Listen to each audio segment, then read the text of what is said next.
Nous sommes avec le sénateur Stéphane Sautarel. Bonjour. Bonjour. Merci beaucoup d'être notre invité ce matin. Vous remettez ce matin un rapport sur la situation financière de la SNCF et vous nous en dévoilerez les principales recommandations dans quelques instants. Mais d'abord, on regarde ensemble les repères de l'actualité de ce mercredi 9 mars.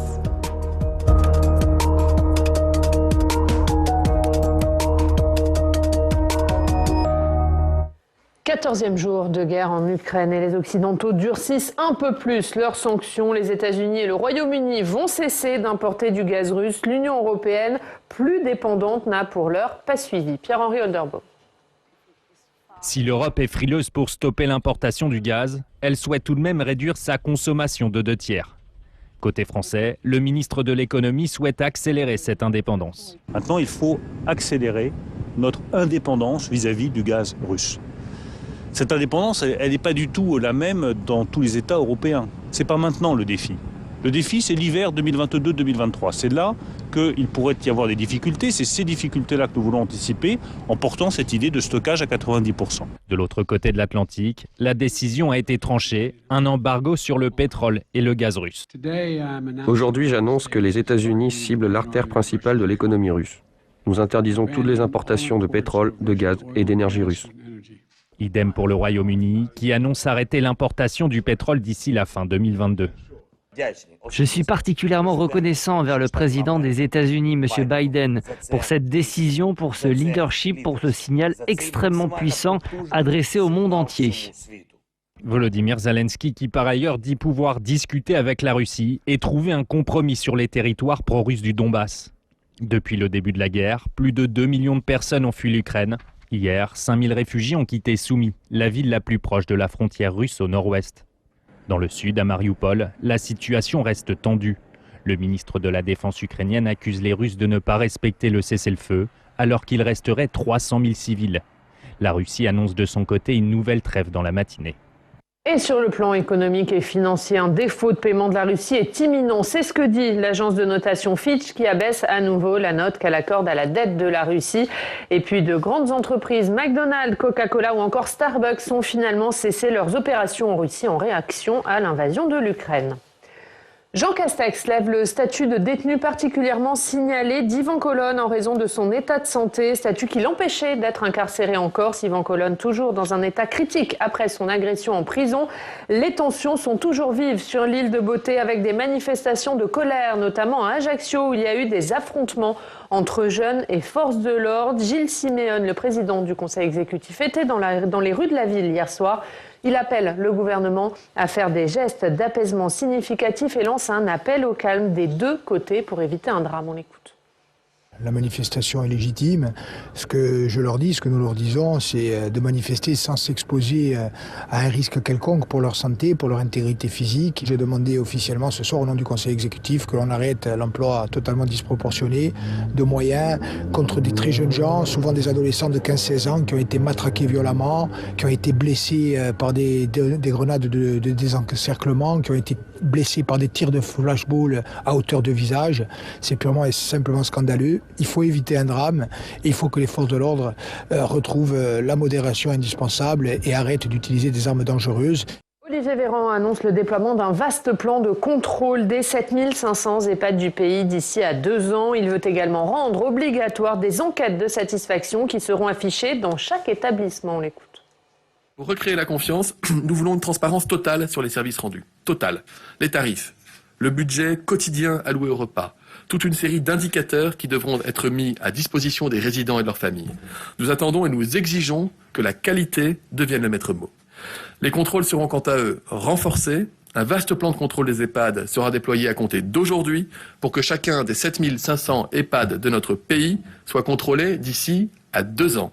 La Haute Autorité pour la transparence de la vie publique a publié hier le patrimoine des 12 candidats à la présidentielle. C'est Valérie Pécresse qui a le plus gros patrimoine, suivi d'Éric Zemmour et de Nicolas Dupont-Aignan. Fabien Roussel, Nathalie Arthaud et Philippe Poutou sont les candidats avec le plus petit patrimoine. La sénatrice centriste Françoise Gatel, présidente de la délégation sénatoriale aux collectivités territoriales, annonce qu'elle soutiendra Emmanuel Macron, pour elle, l'heure est à la responsabilité et à l'union des démocrates, car l'élection présidentielle se déroule dans un contexte international inédit et grave. Elle s'oppose à la décision de son parti, l'UDI, qui soutient Valérie Pécresse. Et puis, 4e médaille d'or pour la France dans les Jeux paralympiques. Benjamin Davier est sacré ce matin champion de sprint en ski de fond.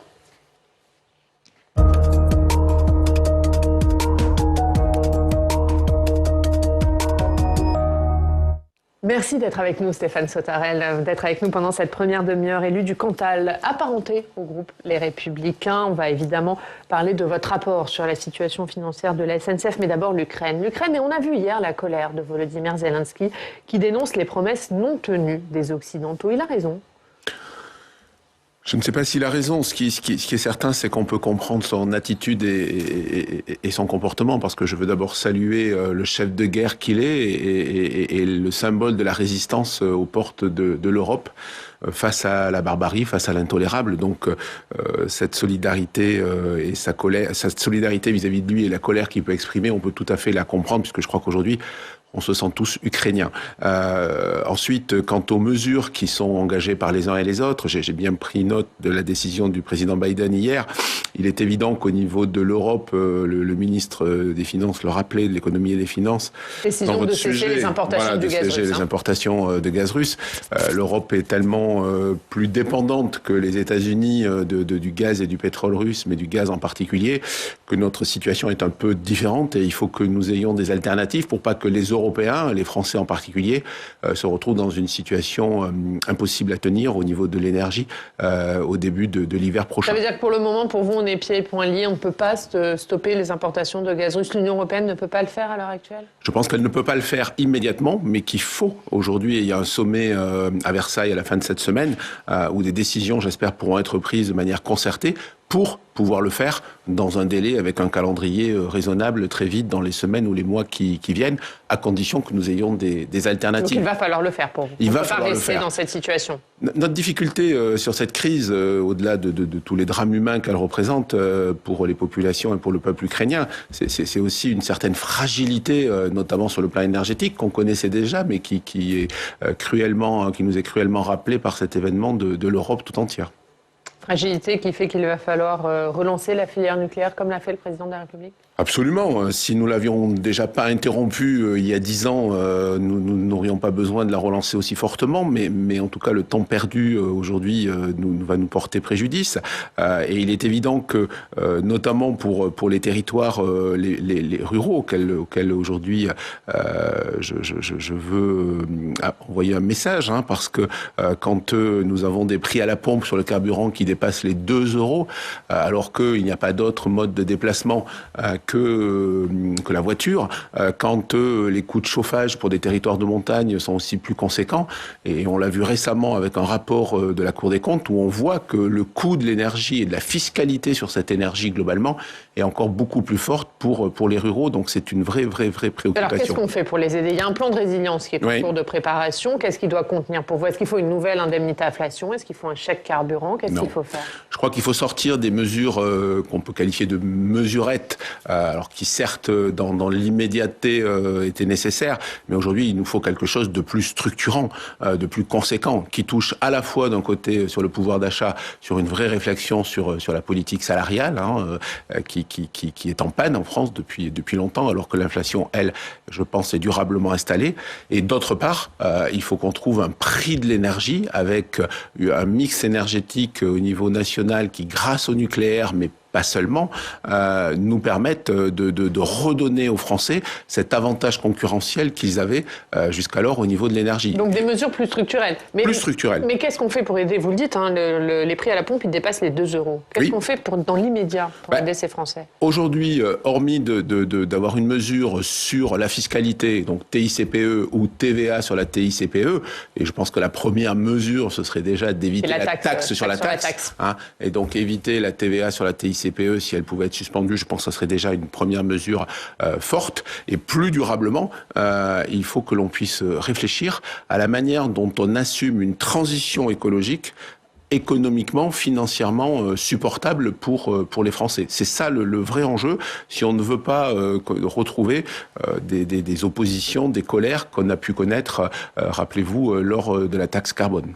Un mot sur nos agriculteurs, puisqu'on oui. a déroulé le salon de l'agriculture la semaine dernière, sujet que vous connaissez bien. Le prix des engrais azotés flambe, le prix des matières qui servent à nourrir les animaux flambe également. Là, qu'est-ce qu'on fait pour aider nos agriculteurs? Est-ce que là aussi, il faut des mesures structurelles ou est-ce qu'il faut des aides immédiates? Là, il faut des aides immédiates. Notre agriculture est aujourd'hui en grande fragilité. Effectivement, vous l'avez rappelé, entre le prix des aliments pour l'élevage, les engrais azotés et d'une manière générale, tous les coûts de production qui sont en train d'augmenter de 25-30%. Ce n'est pas supportable. Nous étions déjà dans des conditions de prix difficilement rentables pour les produits agricoles. On a encore peu de recul sur Egalim 2 et la manière dont on va répondre à cet enjeu-là. Mais ce qui est certain, c'est que là, il faut des mesures immédiates. Et donc, ce plan de résilience, il doit concerner les Français, on vient d'en dire un mot, les agriculteurs prioritairement, et sans doute plus largement d'autres pans de l'économie, notamment avec un recours peut-être au chômage partiel qu'il faut retrouver, parce que... Qu'a demandé le patronat hier à Jean Castex, pour vous, il faut le faire. On est aujourd'hui dans une situation très difficile, je pense aussi au bâtiment, entre le coût ou l'absence de matériaux, il y a des chantiers qui sont en souffrance aussi. Mais la priorité des priorités, c'est le secteur agricole, effectivement, qu'il faut aider sans délai. Alors on va parler de la SNCF et de la situation financière de la SNCF. Vous avez beaucoup travaillé sur ce sujet, le rapport est remis ce matin et on va en parler avec notre journaliste Steve Jourdain.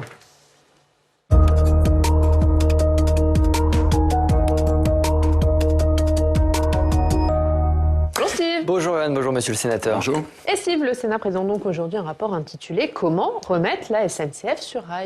Oui, avant de se demander comment, il faut se demander pourquoi. Pourquoi y a-t-il besoin de remettre la SNCF sur les rails? C'est une question qui se pose quand on regarde les derniers chiffres publiés par le groupe SNCF. Ils ont été publiés le 24 février et on se rend compte, Oriane, que la SNCF est redevenue bénéficiaire. En 2021, malgré la crise sanitaire, la SNCF a dégagé un bénéfice de 890 millions d'euros. Ça tranche par rapport aux 3 milliards d'euros de pertes en 2020. Covid oblige, ça tranche aussi par rapport à 2019 et la perte de 801 millions d'euros. Des chiffres plutôt encourageants donc ces derniers mois pour la SNCF. Il faut rappeler les objectifs fixés par la réforme Macron de 2018. Elle s'inscrit, cette réforme, dans la perspective de libéralisation des marchés ferroviaires. 2 objectifs précis ont été annoncés par l'exécutif. Équilibre financier à partir de 2022 à l'échelle du groupe SNCF, équilibre financier à partir de 2024 pour la filiale SNCF Réseau. Et c'est notamment sur ce deuxième point que les sénateurs tirent la sonnette d'alarme. Oui, la SNCF Réseau, qu'est-ce que c'est? C'est la société qui est chargée de gérer l'infrastructure ferroviaire. Elle est rattachée au groupe SNCF. En gros, il y a d'un côté SNCF Réseau et de l'autre SNCF Voyageurs qui est l'opérateur de transport chargé par exemple de commercialiser les billets, tout ça, et c'est donc chapeauté en quelque sorte par le groupe SNCF. Ce que disent les sénateurs, c'est que ce modèle d'organisation n'est pas viable sur le plan financier. Il faut le réorganiser, il faut repenser tout notre modèle ferroviaire. Il faut aussi réformer le système de financement de la SNCF. Stéphane Sautarel, on a vu les chiffres de la SNCF. Vous tirez un peu la sonnette d'alarme. Qui a raison, vous ou Jean-Pierre Farandou? Sans doute les deux. On ne parle pas de la même chose. Je pense que les chiffres 2021 de la SNCF présentés par le président Farandou, nous ne les remettons pas en cause. Je ne les remets pas en cause. Simplement, c'est l'arbre qui cache la forêt, si je puis dire. Puisque les chiffres 21 sont effectivement meilleurs que 2020, qui avait été frappé par la crise du Covid, mais essentiellement pour 2 raisons.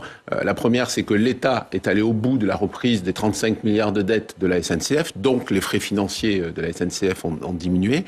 Et la deuxième raison, c'est essentiellement que la SNCF Voyageurs a fait en 2021 l'impasse totale sur son investissement. Donc 900 millions d'euros n'ont pas été investis sur le matériel roulant en 2021 et on les retrouve dans le résultat. Et il y a une deuxième explication que l'on pointe d'ailleurs dans le rapport, dont on peut se satisfaire par ailleurs, mais aujourd'hui le groupe SNCF dépend surtout de ces 2 filiales qui ne sont pas ferroviaires, Geodis et Keolis, qui lui ramènent l'essentiel de son cash flow.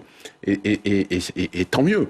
Simplement, ça ne répond pas à l'enjeu du ferroviaire. Donc je pense que ce que nous allons présenter ce matin en commission des finances avec mon collègue Hervé Maurey est davantage structurel, et vous l'avez évoqué, effectivement, concerne principalement SNCF Réseau, sans remettre en cause les résultats factuels. Une nouvelle réforme de la SNCF, c'est ce que vous préconisez? Oui. Pas de privatisation? Non.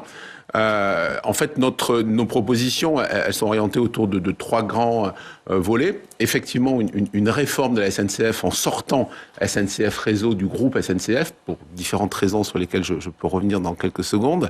Une deuxième qui est une réelle vision stratégique et un réel engagement de l'État, puisque le dernier contrat de performance signé ou proposé qui va être signé entre l'État et SNCF Réseau n'est absolument pas stratégique, mais uniquement comptable, avec ce fameux objectif de retour à l'équilibre 2024 pour SNCF Réseau.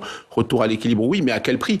Si c'est avec un réseau vétuste tel qu'on l'a aujourd'hui et pour lequel il n'y a aucune mesure nouvelle qui sont proposées, nous le condamnons. Et le troisième élément, c'est effectivement une réforme aussi dans la gouvernance et dans la performance de la SNCF qui peut encore faire mieux. Jean-Pierre Farandou est à la tête de la SNCF jusqu'en 2024. On est à mi-mandat. Quel bilan vous en tirez pour l'instant ? Un bilan qui s'inscrit dans un contexte particulièrement difficile de la crise Covid. Simplement, je crois que Jean-Pierre Farandou a aujourd'hui a opéré un virage conséquent au niveau de la SNCF, puisque qu'est-ce que la crise a identifié ? C'est que le modèle tout TGV était derrière nous et que structurellement, aujourd'hui, il va y avoir une baisse des billets TGV et des voyageurs TGV. Donc, il faut revoir le modèle SNCF et en particulier, c'est un point sur lequel on insiste parce que c'est essentiel pour les usagers, sur la politique tarifaire. Il a d'ailleurs commencé à le faire avec une offre sur le Ouigo l'été dernier, avec des tarifs plus bas, plus transparents pour les voyageurs, sortir de ce qu'on appelle le yield management, qui est un modèle en fait où personne ne sait combien son voisin a payé par rapport à lui, et donc il faut retrouver de la confiance et passer en 2 mots d'une stratégie de la qualité et donc du prix haut à la quantité, c'est-à-dire qu'on a des trains, il faut les remplir. Donc, juste puisque vous parlez du TGV, est-ce qu'il faut arrêter de construire de nouvelles lignes TGV ? Il y a des lignes normalement qui sont prévues dans le sud-ouest, soutenues d'ailleurs par Jean Castex. Est-ce que pour vous, il faut arrêter de construire ces nouvelles lignes et mettre l'argent de la SNCF sur la rénovation et sur les petites lignes ? Non. Simplement, je note que cette orientation, elle est très différente de ce qui avait été annoncé par le gouvernement en 2018. Puisque, rappelez-vous, en 2018, c'était fin des investissements sur le TGV. Et effectivement, l'année dernière, on nous a annoncé de nouvelles lignes TGV, par ailleurs sans doute nécessaires, dans le sud-ouest et dans le sud. Simplement, aujourd'hui, c'est le modèle même de financement de ces lignes qui pose problème, TGV ou pas TGV. Et en fait, ce que l'on condamne, ou ce que l'on propose plus exactement, puisque notre rapport veut faire des propositions, c'est de sortir du modèle de financement tel qu'il existe aujourd'hui, et notamment par des péages très élevés, qui en fait font augmenter les prix pour les voyageurs, et qui est un modèle complètement différent de nos voisins européens, et surtout qui n'est pas imposé par la Commission européenne, puisque les péages doivent financer uniquement les coûts de maintenance des lignes. Or en France, on a pris la décision à la fois de faire financer par le péage la maintenance et les infrastructures. Donc on n'y arrive pas. Et pour le TGV sur Toulouse et Nice, vous dites oui. Oui. Il faut construire ça. Il y a la CGT cheminot qui appelle à une mobilisation, une journée de mobilisation le 31 mars pour bien demander une augmentation des salaires. Est-ce que vous comprenez ces revendications à quelques jours de la présidentielle ? Je les comprends à quelques jours de la présidentielle, où je pense que j'évoquais tout à l'heure les questions de salaire. Je ne vais pas porter de jugement catégoriel, c'est pas complètement mon sujet là sur le rapport sur la SNCF. Aujourd'hui, le constat qu'on peut faire, c'est que globalement, le coût de fonctionnement de la SNCF et la charge salariale de la SNCF, je ne parle pas des salaires individuels, mais globalement de la charge, elle est supérieure à la moyenne des autres opérateurs du ferroviaire. Donc il y a là aussi... Une réforme pourrait entraîner une augmentation des salaires, c'est ce que vous dites Moi, vous savez, je suis globalement partisan d'une meilleure rémunération avec, si possible, moins d'intervenants, si on est capable d'organiser les choses correctement. Aujourd'hui, ce que l'on constate, c'est que lorsqu'on fait de la maintenance, donc notamment au niveau de SNCF Réseau, les coûts de maintenance internes à SNCF Réseau sont à peu près 30% plus chers que quand on a des maintenances sur nos réseaux qui sont faits par l'entreprise. Le coût de roulage des TER en France, il a augmenté au cours de ces dernières années de 90% quand il a baissé en Allemagne de 42%. Donc ça, c'est l'autre volet de nos propositions sur lesquelles il y a manifestement une amélioration de la productivité et de la performance à avoir. Et donc la politique salariale en fait partie, sans parler des revendications catégorielles ou individuelles. Vous venez du Cantal, qui n'est pas le département le mieux desservi en termes de transport. Non, je ne suis pas venu en train, malheureusement. Vous me pardonnerez, mais il faut le souligner. Qu'est-ce qu'on fait? Est-ce qu'il y a un gros travail à faire sur les petites lignes, ce qu'on appelle les petites lignes, à tort d'ailleurs? Oui, à tort, en tout cas, c'est la capillarité. Je crois qu'effectivement, il y a une politique d'aménagement du territoire qui est absolument indispensable. Le rapport Philizot l'avait pointé, le besoin, il est de 700 millions d'euros pour ces petites lignes, et aujourd'hui, nous sommes à 400. Alors, un effort a été fait, hein, mais il est pas suffisant, et surtout, c'est la manière dont il est financé qui est structurellement déficitaire pour notre pays. Globalement, la puissance publique alloue environ 17 milliards d'euros par an au groupe SNCF, en provenance des régions ou de l'État. Et nous, ce qu'on dit avec mon collègue Hervé Maurey, c'est que ces 17 milliards d'euros, ils peuvent être mieux utilisés si on revoit le système. C'est ça, en fait, le fond du rapport. Merci de nous avoir dévoilé le contenu de ce rapport, Stéphane Sautarel. On va rester évidemment avec vous. Merci Steve, à tout à l'heure dans le club. On va parler de la campagne présidentielle avec vous tout à l'heure dans le club des territoires. Mais d'abord, l'actualité dans nos régions. Stéphane Sautarel, on va aller à Tours. On retrouve Baptiste Bise. Bonjour Baptiste. Merci d'être avec nous, directeur adjoint de la Nouvelle République en Indre-et-Loire. Et l'autre sujet d'actualité, ce sont les EHPAD. Baptiste, le gouvernement a fait des annonces hier et vous êtes allé, vous, dans un EHPAD à la Nouvelle République, où la perte d'autonomie est un défi de tous les jours. C'est vrai, oui, ces dernières semaines, nous avons beaucoup parlé de la maltraitance dans les EHPAD, y compris dans la Nouvelle République. Or, la plupart de ces établissements, on en a tous conscience, s'occupent dignement de leurs résidents. On a donc voulu faire un reportage en immersion dans un EHPAD jugé exemplaire par les professionnels de gériatrie. La directrice de l'établissement public de Château-la-Vallière, au nord-ouest de Tours, a accepté de donner carte blanche à notre jeune journaliste, Manuela Tonnel, qui a partagé le quotidien des résidents du déjeuner au coucher pendant un peu plus d'une demi-journée. Elle nous livre un reportage très touchant, je vous invite à le lire, mais j'en retiens l'investissement de personnel très dévoué, d'une direction très soucieuse du bien-être de ses pensionnaires, ce qui ne suffit pas, et c'est aussi pour ça que je vous invite à lire cet article, à faire oublier la tristesse des personnes âgées qui ont du mal à accepter de ne pas être chez elles, de ne pas beaucoup recevoir de visites de leurs proches qui s'ennuient. Ce reportage est donc à lire ce matin dans l'édition d'Indre-et-Loire de la Nouvelle République et sur l'ANR.fr, ce qui m'amène à vous interroger, monsieur le sénateur. Comment dégager des moyens pour la prise en charge de la perte d'autonomie dont on sait qu'elle sera le défi des prochaines années? Et puis, comment encourager les citoyens à préparer leur perte d'autonomie comme beaucoup d'entre eux préparent leur décès? Merci de votre question. Et Eva, je veux juste revenir un instant déjà sur l'actualité. Hein. Effectivement, ce qui a été annoncé hier pour un renforcement des contrôles, c'est le minimum qu'on pouvait faire. Néanmoins, donc c'est pas suffisant pour vous. Ce vaste plan de contrôle des EHPAD. Non, enfin, il est nécessaire, mais c'est pas suffisant. Et d'ailleurs, nous avons eu la semaine dernière une présentation d'un rapport de la Cour des comptes sur le sujet, dans le rapport annuel d'ailleurs de la Cour des comptes, hein, sur les EHPAD. C'est le modèle. Donc votre question, en fait, c'est le modèle. C'est le modèle qui est réinterrogé. Et donc c'est le parcours de vie. D'abord avec le maintien à domicile et la revalorisation des services et en particulier des salaires des assistants de vie, des intervenants à domicile. C'est aujourd'hui l'habitat inclusif avec des résidences qui doivent permettre un lieu de vie plus agréable lorsqu'on n'a pas besoin de réponses médicalisées. Et puis enfin sur les EHPAD, effectivement aujourd'hui on a besoin d'un financement nouveau. Vous savez que cette fameuse loi sur la dépendance, elle est dans les limbes depuis une dizaine d'années. Et j'appelle de mes voeux qu'à l'occasion du débat présidentiel, il y ait enfin un engagement et la mise en place d'une réponse sur la dépendance. Aujourd'hui, nous savons, la démographie est têtue, que le vieillissement de la population est encore devant nous, et donc la prise en charge digne de nos aînés est absolument nécessaire. Et personnellement, je plaide pour une 5e branche qui a été créée, mais qui aujourd'hui n'est pas financée. Donc on renvoie ensuite à un débat budgétaire, et on sait que les besoins sont de l'ordre de 10 milliards d'euros pour mettre en place cette branche. Vous parlez d'un financement nouveau qui doit aller jusqu'où? Est-ce qu'il faut mettre fin aux EHPAD privés? Est-ce que vous dites le financement de la dépendance, ça doit être public? Non, parce que je pense qu'on n'en a pas les moyens, tout simplement. Donc aujourd'hui, il y a 3 systèmes. Il y a les EHPAD publics, il y a les EHPAD privés sous statut associatif, non lucratif, et les EHPAD publics privés lucratifs.